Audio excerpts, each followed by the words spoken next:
Hello guys, today in this video session we will discuss about DISM method of installing a patch. So let us begin the session. First of all, we will open Microsoft Update Catalog website, and in the search bar we will type the KB which is required to be installed on the server. Then in the search results you can see the required KB for Windows Server 2019, and we will download that. Then you have to select a path. I have chosen C drive temp folder where I will extract the package.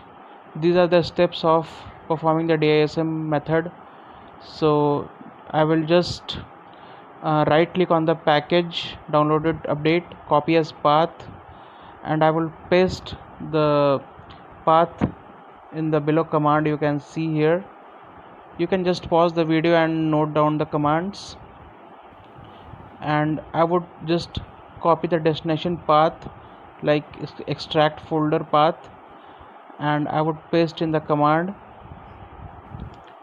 So here I have pasted that, and then after pasting it I would have to run that command in the command prompt.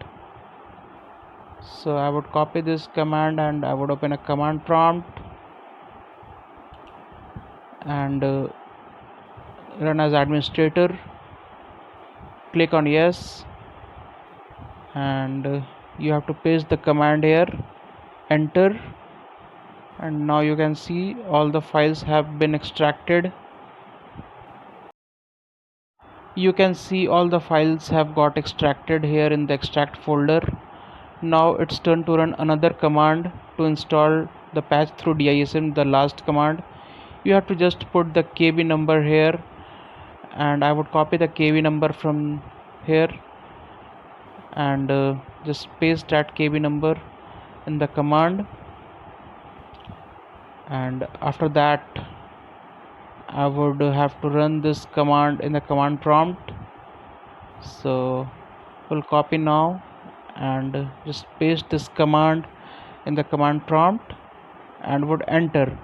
It would take some time and the patches would get installed. Thank you for watching this video. For more such videos, stay tuned to my channel.